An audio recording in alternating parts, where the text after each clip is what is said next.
तांत्रिक बाबा ने रागिनी को कड़ी चेतावनी दी थी, उस रास्ते पर मत जा वरना जीवन बर्बाद हो जाएगा। लेकिन रागिनी की जिद थी।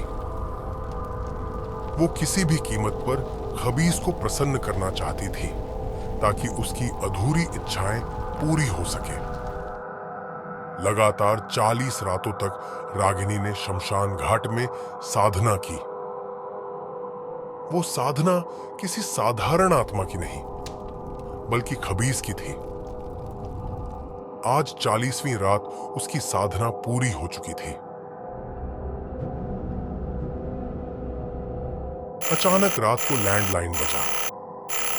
रागिनी ने फोन उठाया और जैसे ही आवाज सुनी उसके हाथ कांप गए।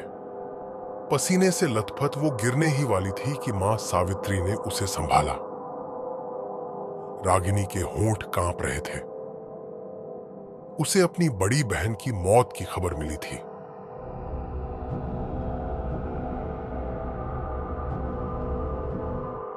सावित्री अपनी बेटी की चिता देखकर फूट फूट कर रो रही थी।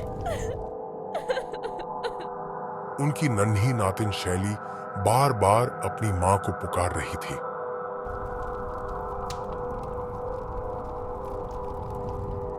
उस मासूम की आंखों में मां की प्रतीक्षा देखकर सबकी आंखें भर आईं। रागिनी ने सबके सामने ऐलान किया, अब वो अपनी बहन की जगह शैली की मां बनेगी। लेकिन विक्रम ने साफ इनकार कर दिया। उसने कहा उसका दिल सिर्फ निशा के लिए धड़कता था और शैली की परवरिश वह अकेले करेगा। गुस्से में रागिनी फिर तांत्रिक बाबा के पास पहुंची।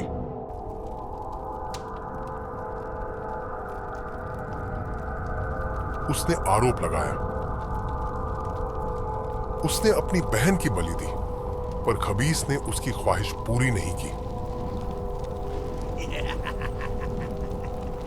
बाबा हंसे और बोले, अब खबीस तुझे नहीं छोड़ेगा। उसने तेरी बहन की जान लेकर तेरा सौदा पूरा किया।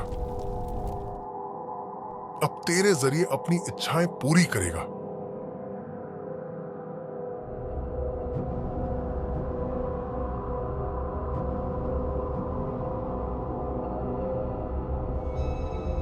रात में अचानक रागिनी ने अपने कमरे की दीवार पर एक भयानक परछाई देखी।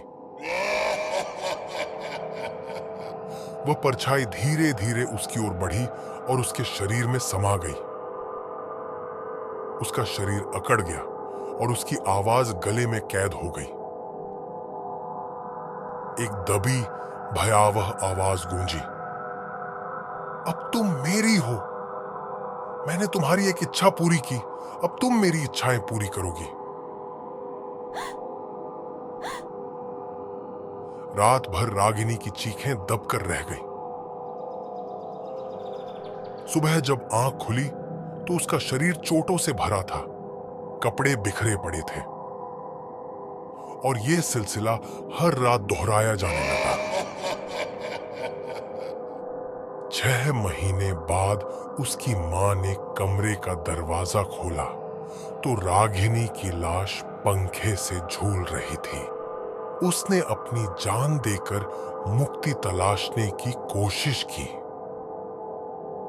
मगर खबीस का सौदा उसे मौत के बाद भी उसकी कैद में छोड़ गया।